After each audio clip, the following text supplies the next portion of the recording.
आलेला आहे। आज किशोरप्पांचा 55वा वाढदिवस होता आणि निर्धार मेळावा या ठिकाणी दरवर्षी ते आयोजित करत असतात। या वर्षी सुद्धा त्यांनी निर्धार मेळावा आयोजित केला होता आणि त्याच्यामुळे या मेळाव्याला मी आज आलेलो होतो। त्यांना वाढदिवसाच्या शुभेच्छा दिल्या आणि मतदारसंघामधल्या त्यांनी सांगितलेल्या अडचणी सोडवण्याचं या ठिकाणी आश्वासन दिलेलं आहे। ठीक आहे, आम्ही आता वरच्या लेवलला या गोष्टी सांगू, कारण शेवटी हा निर्णय माझ्या अधिकारात नाही। त्यांच्या सगळ्या गोष्टी ऐकून घेतलेल्या आहेत, पण शेवटी महायुतीचा हा विषय आहे। माझं काम आहे त्यांचं ऐकणं, वरती पोहोचवणं आणि निर्णय घेणं शिंदे साहेबांच्या आणि देवेंद्रजी अजितदादांच्या हातामध्ये आहे। त्यामुळे मी त्यांची सगळी बाजू ऐकून घेतलेली आहे। ते जे निर्णय सांगतील तो आम्ही करू। ज्या विधानसभामध्ये काही किशोरप्पांच्या विरोधात जे लढत होते त्यांना एकत्र करून आज भाजपने प्रवेश दिला। निश्चितपणाने त्यांच्या विरुद्ध जे भाजपचे उमेदवार होते त्यांना पुन्हा भाजपमध्ये या ठिकाणी प्रवेश दिल्यामुळे या ठिकाणी हा पेच या ठिकाणी उभा राहिलेला आहे। तर ह्या गोष्टी आम्ही वरती जी समन्वय समिती आहे तिच्याकडे मांडू आणि सोडण्याचा प्रयत्न करू। पण शेवटी आप्पात आज काही त्या मनस्थितीत दिसत नाहीये, पण एक नेता म्हणून आणि या जिल्ह्याचा पालकमंत्री म्हणून समन्वय साधण्याचा प्रयत्न निश्चितपणाने करू।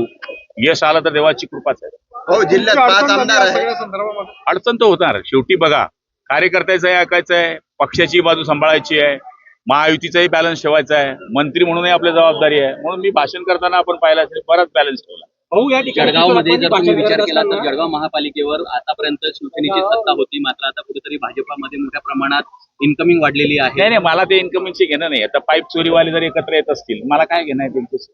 पाईपवाले किती छान आहे, मशीन आहे त्याच्याकडे, घ्यायचं त्यांना, अडचण नाही। गिरीश भाऊ असे म्हणतात की आम्ही महायुती। अरे बाबा, आता तिथे वेगळे वेगळे चोरीचे आरोप असलेले लोक पक्षामध्ये तुम्ही घेताय, काही घेताय।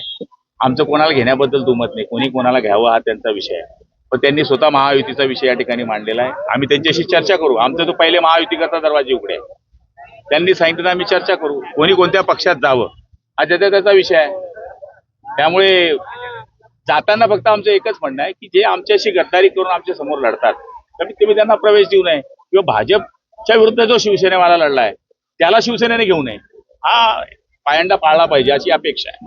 भाजपच्या विरोधात या ठिकाणी किशोरप्पांनी त्या ठिकाणी दंड उपटलेले आहे। आपल्याला देखील आवाहन केलेलं आहे की तुम्ही त्यांच्या पाठीमागे उभे राहा आणि जिल्ह्यामधलं जे आमदारांचं हे बघा, मला असं वागता येईल का? त्याचं बरोबर आहे, त्याच्यावर अन्याय झालाय, त्याचा त्रास झालाय, त्याची ती भावना आहे, हे आमदार म्हणून त्यांचं बरोबर आहे।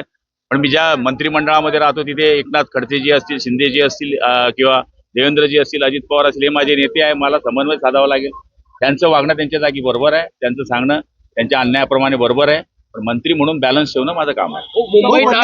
बच्चू कडूंच्या कर्जमाफीच्या भूमिकेला देखील त्यांनी समर्थन त्यांनी व्यक्तिगत, तुम्ही भाषण ऐकलं असेल तर त्यांनी म्हटलंय व्यक्तिगत शेतकरी म्हणून माझा पाठिंबा आहे। त्यांचा व्यक्तिगत हा विषय होऊ शकतो, व्यक्तिगत मी कोणालाही पाठिंबा देणार, हा पक्षाची भूमिका नाही, त्याची व्यक्तिगत शेतकरी म्हणून ही भूमिका आहे। आज मतचोरी संदर्भात मुंबईत या ठिकाणी मोर्चा पार पडलेला आहे। त्यामध्ये उद्धव ठाकरे राज ठाकरे म्हटलेले आहे की दुर्बार मतदार जे करेल त्यांना बदलून काढा। ठीक आहे, आता शिवसेनेची बोलण्याची स्टाईल असते, पण आता बदलणारे तर पाहिजे ना।